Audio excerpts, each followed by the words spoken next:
Alright. Well, it's after midnight. And we're going to go ahead and break this down. And putting on my gloves right now. So, Candace trying to smell it. Aren't you, buddy? Yeah, shoot. I put the hot ones. I put my cotton ones on. But anyway, Candace and Willow, my two big dogs that are out right now. And, well, they expect to get little tidbits every time I do something, which they probably will. Anyway, like I said, it's rested 2 hours, and see how well it did after 21 hours of cooking. Oh goodness! So, put my trash can over here a little bit. I'm used to doing it on the other side. Basically, where the camera's sitting at right now is where I'm used to doing this at. That other after 2 hours, I broke down. See where it split on me. But good test is when you pull the bone out clean. There it is, clean bone, and it's done. Would give it to my dogs, but you shouldn't give cooked bones to dogs because they splinter. So anyway, as you can see, it's literally just going to fall apart on me. So the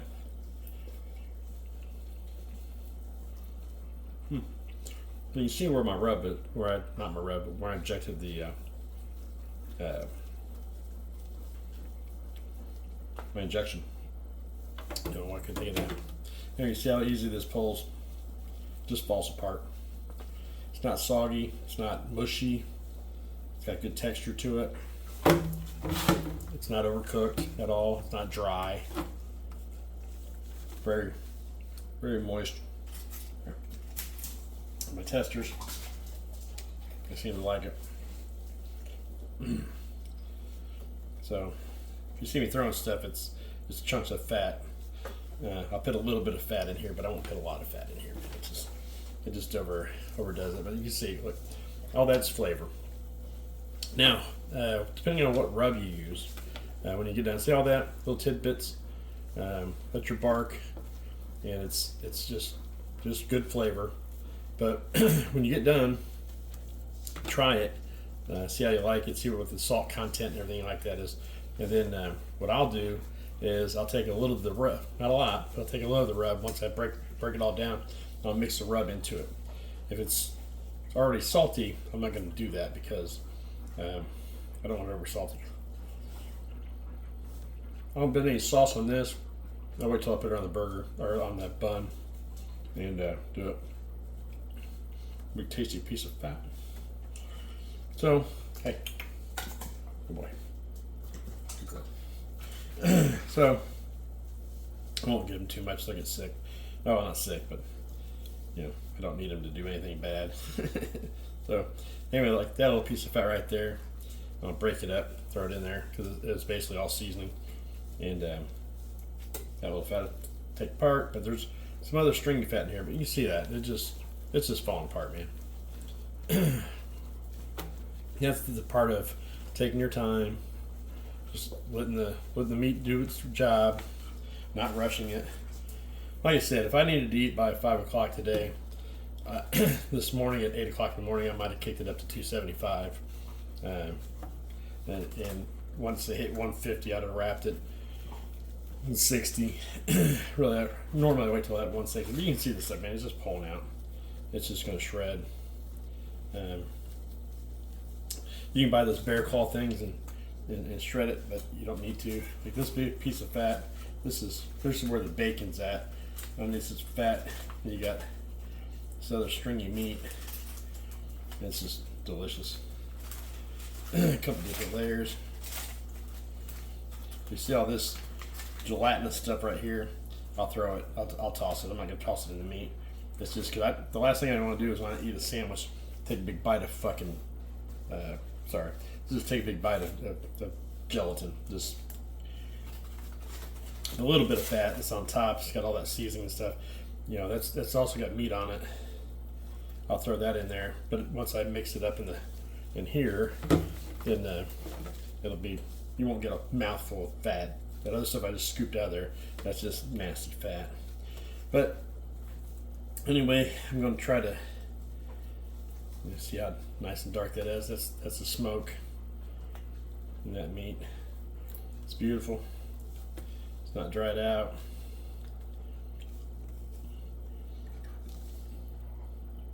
You know, remember, this is for my family, so it doesn't matter if I'm nibbling on as I'm doing it. If I was doing a restaurant or doing a competition or something like that, I would not be doing what I just did. So, because that'd be gross if I'm feeding it to the masses, you know. You know what I'm saying. All right. See, like that's just a big mess right there. I'm not gonna throw that in there. But a little bitty fat like that, that's fine. I just want to watch it. I don't want to serve my family anything that I just wouldn't. I don't want to serve them that. I'll strip the meat off this fat. I'm gonna throw the fat away. The fat's done its job. Boom, boom, boom. All right. So throw that away. I think I might rinse my hands off and turn the camera off, and then or pause it. And then when I get done, I'll show you how much we got left. Like I said, it's probably like 10 pounds, maybe 12 pounds. It was big. It was a big butt.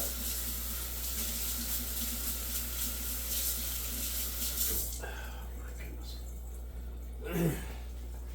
Well, like I said, I'm gonna pull my glove off real quick and pause this. And I'll be right back on. Can't move, buddy.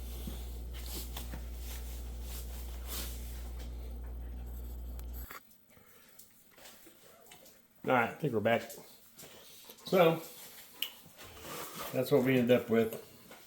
Let's see, I took my glove off. So anyway, nice and moist. I'll mix all this up. I'll taste it here in a little bit. I don't have any big chunks of fat in there. That's really all I worry about. But yeah, that'll make a really good sandwich. I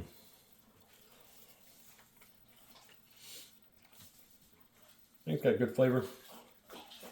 I actually probably could have taken it off at 8 o'clock. Would have probably done them. But it's not overdone. Sometimes you can overcook it and it'll get like mushy. Like I said, I'm probably going to put some rub in it. It's not over salted or anything like that right now. So, but I'm not going to put a lot in there. I'm just going to put a little bit in there, mix it up. And then, now like, since it's cooked on a Traeger, it's not super smoky. But in summation of my whole cook here, if, like I said before, if I was trying to cook and get it done by like 5 o'clock this afternoon, this morning at 8, you know, after you've been cooking for 5, 6, 7 hours, it's 130 degrees internal. I could have bumped it up by, 275, 300, even, I don't think I'd have gone 300, but 275, and let that go till noon. See where I was at that point. Then I would probably wrap it at noon. And then at that point, once it's wrapped and has the juices and stuff in it, I could have bumped it up to 300, 325, because now it's going to braise in that liquid. But I'm really not trying to. A lot of people just want to hit like 350, 400 degrees, and they try to rush it too much. This turned out like perfect. Like I said, I could have pulled it off at 10 o'clock or 8 o'clock, and I pulled this 2 hours ago, and I think I would have had just as good of a result as I do right now. But pork butts are very forgiving.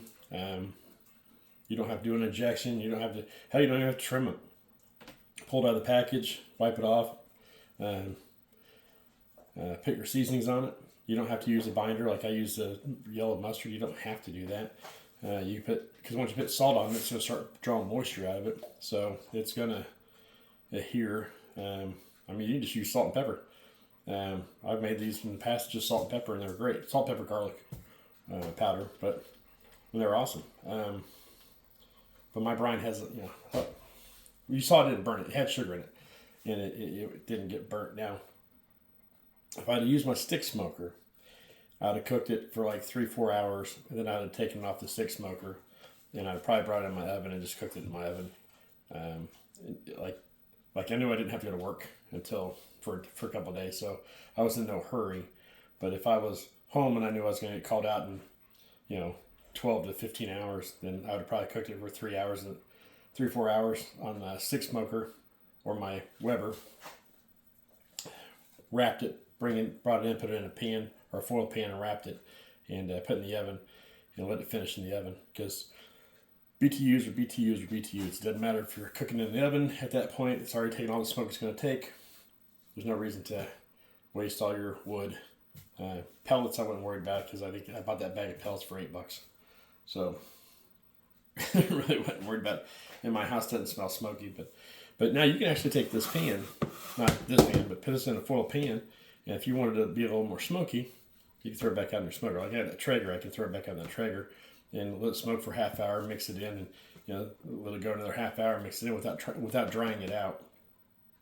And but like 180 degrees, 200 degrees, something low, and it'll take on more smoke flavor in there. But you can see how pink it is on the edges and stuff where it did take smoke. So it's just not, the Traegers aren't going to be super smoky. It's not like a stick smoker. But anyway, I'm rambling. This is done. It was basically a 21 hour cook. So I think I put it on last night, 1 or 1:30. I have to look back at my video to be honest about it. So we're basically at 23 hours right now from start to finish. I shouldn't say start to finish, but for the time I put it on the cooker to shred it. But yeah, good luck. Experiment. Hopefully I gave you a little bit of knowledge, help you out. Don't be afraid of it. It's a pork butt. It's very forgiving. And just good luck. I think you'll be fine. Your tenderloin the other night, it looked good. It looked pretty good. So I think you'll be fine. Anyway, that's kind of how you do it. So enjoy.